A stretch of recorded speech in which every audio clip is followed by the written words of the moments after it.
तो महाराज अब हम चलते हैं फिर से नैमिषारण्य वन में। शौनकादि ऋषि कहते हैं कि ये तो पहली बार हुआ, दूसरी बार कथा कहां हुई, दूसरी बार किसने किससे कही।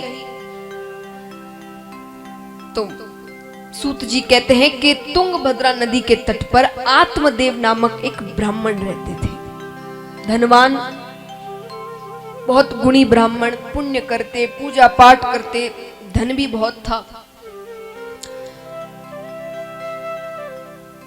पर वो जितने गुणवान थे उतने ही अवगुण उनकी पत्नी में थे। पत्नी का नाम था धुंधली। जब तक सुबह उठकर 2-3 घर में झगड़े ना करवा दे वो भोजन नहीं करती थी।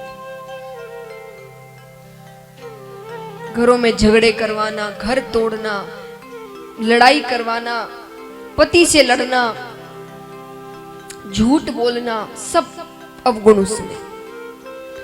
पर आत्मदेव खुश था इस बात से। क्यों? वो कहता कि प्रभु आपने मुझे ऐसी पत्नी दी है इसलिए आप में लगा हुआ हूं, आपकी भक्ति दिन भर करता हूं, अच्छी दे देते तो उसी में लगा रहता।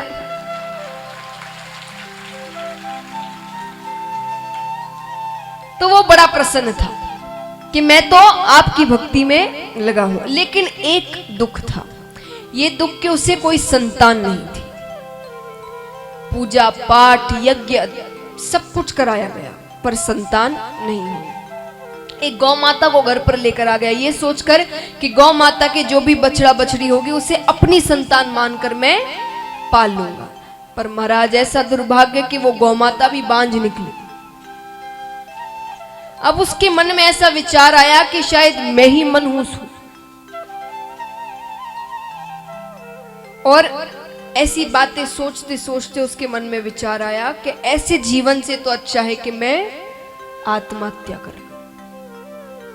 जाते हैं नदी में छलांग लगाने ही वाले हैं कि पीछे से एक ऋषि रोक लेते हैं। अरे क्या कर रहे हो, इतनी मुश्किल से मिलता है ये मनुष्य जीवन और इसे ऐसे ही गवा दोगे।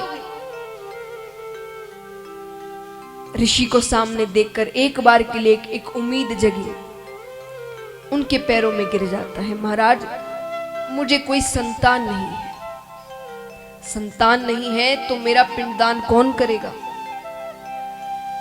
मुझे मुक्ति कैसे मिलेगी। ऋषि ने कहा तुम्हारे हिसाब से तो जिन जिन के पुत्र हैं उन सबको मुक्ति मिल गई, सबका कल्याण हो गया। अरे पिंडदान किसे कहते हैं? पिंड यानी शरीर, इसे ठाकुर जी को दान कर दो, उनकी भक्ति में लगा दो, हो गया पिंडदान। जब खुद का कल्याण खुद कर सकते हो तो किसी और पर निर्भर क्यों हो रहे हो तुम? आत्मदेव ने कहा आप नहीं समझेंगे, आपने तो वैराग्य ले लिया, आपको क्या पता संतान क्या होती है, संतान के बिना कोई जीवन नहीं है।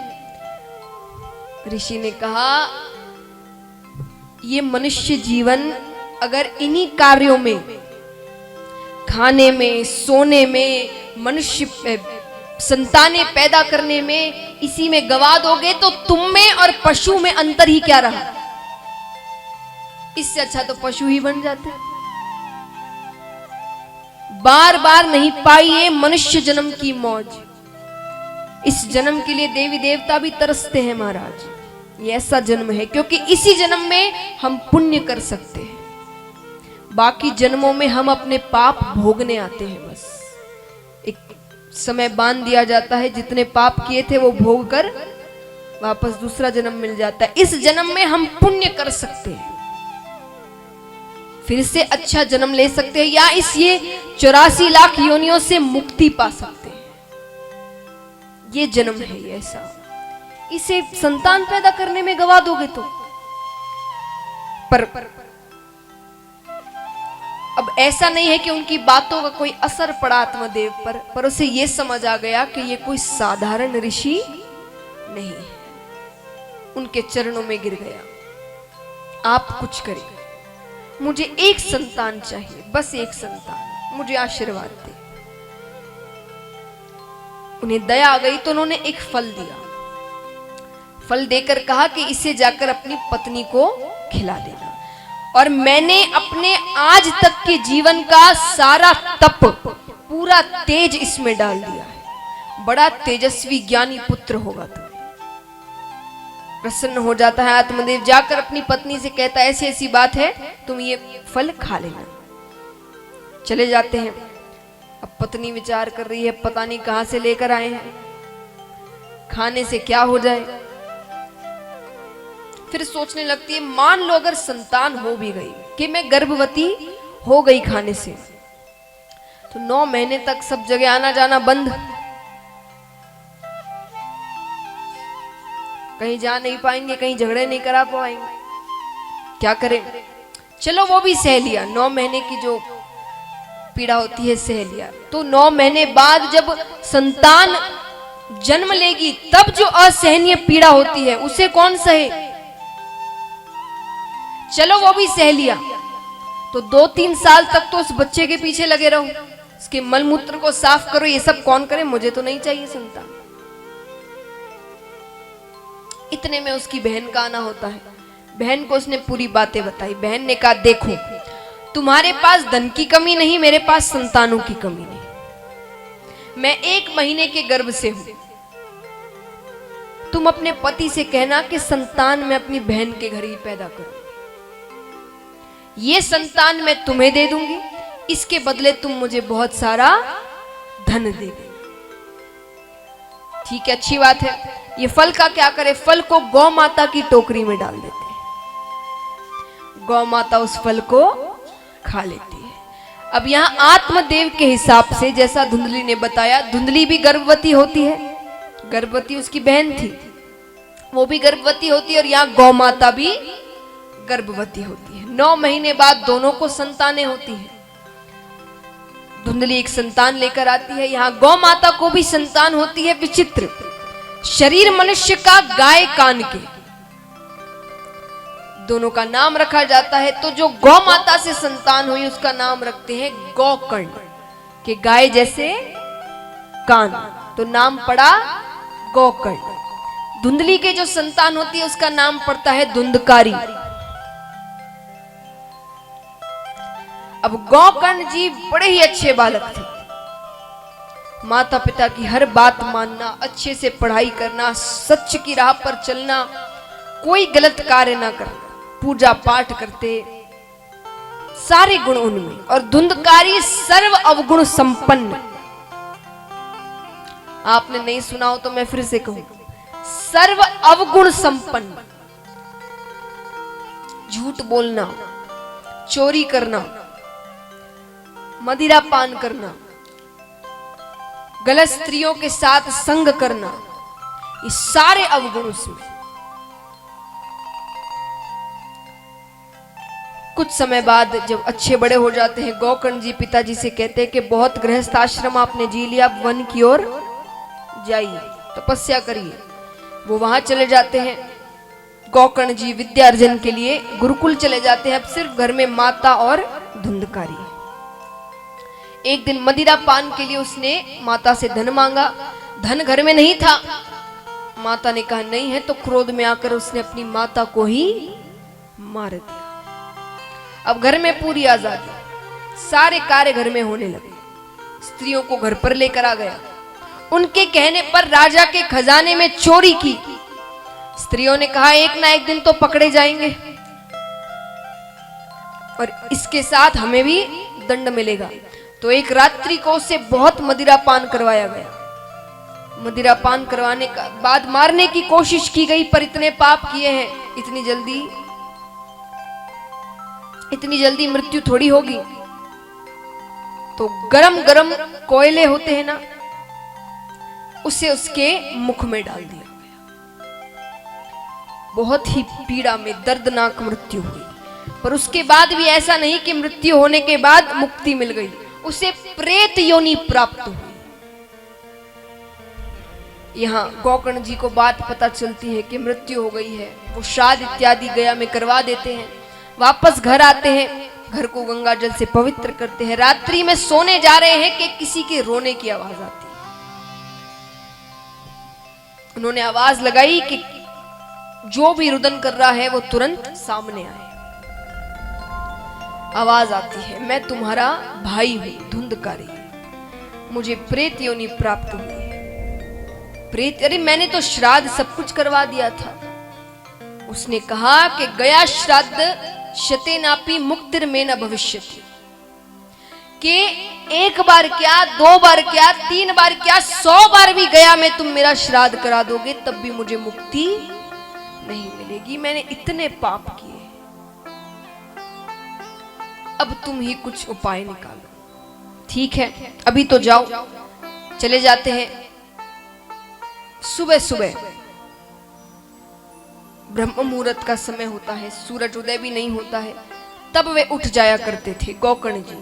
सूर्य नारायण भगवान आते हैं, उन्हें वे रोकते हैं।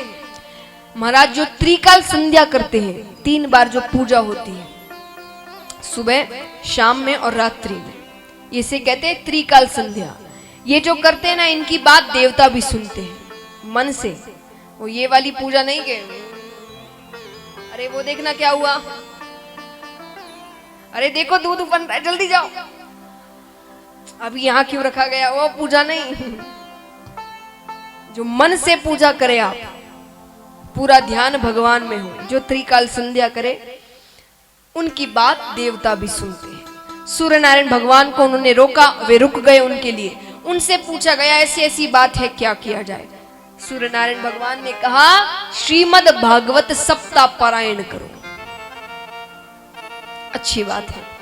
अब पहले तो महाराज ये टेलीविजन, न्यूज़पेपर ये सब होते नहीं थे, तो विज्ञापन कहाँ दे, एडवर्टाइजमेंट कैसे करे, कथा हो रही है कैसे पता चले। तो कुछ लोगों को कह दिया जाता था, वो कुछ से कहते, वो कुछ से कहते, ऐसे करते करते सब कथा के बारे में बता दिया करते थे।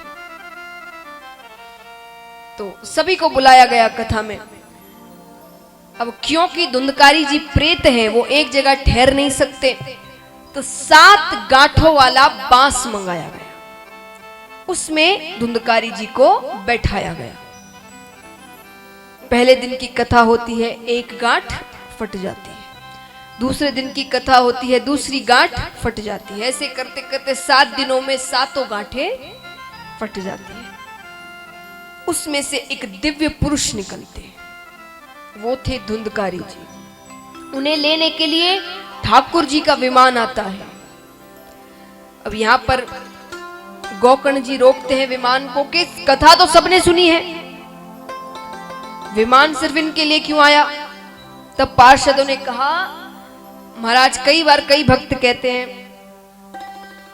हमें कहते हैं, और जो कथा करते हैं महाराज जी उन्हें कहते हैं कि भाई आप सब कहते हैं कि भागवत सुनने से कल्याण हो जाता है, हमने तो इतनी बार सुन ली, अभी भी दुख आ रहे हैं, कहां कल्याण हुआ। आपके मन में भी कई बार आया होगा, आया है देखो। तो सुनिए ठाकुर जी के पार्षदों ने क्या जवाब दिया। केवल सुनने से कल्याण नहीं होता, उसे अपने जीवन में उतारना भी पड़ेगा। आजकल विद्या अर्जन बहुत जरूरी है, सब चाहते हैं हमारे बच्चे अच्छे से पढ़ाई करें, बड़ी डिग्री लें। तो महाराज मान लीजिए हम सब पढ़ाई करते हैं, बड़ी बड़ी डिग्रियां होती है, उसके कुछ ना कुछ फॉर्मूले होते हैं, है कि नहीं।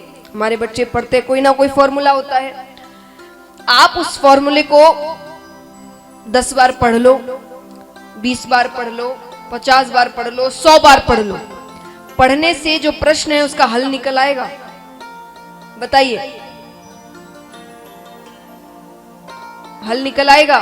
सिर्फ पढ़ने से, हम पढ़े जा रहे पढ़े जा रहे पढ़े जा रहे, तो प्रश्न का हल निकल आएगा? तो कैसे निकलेगा?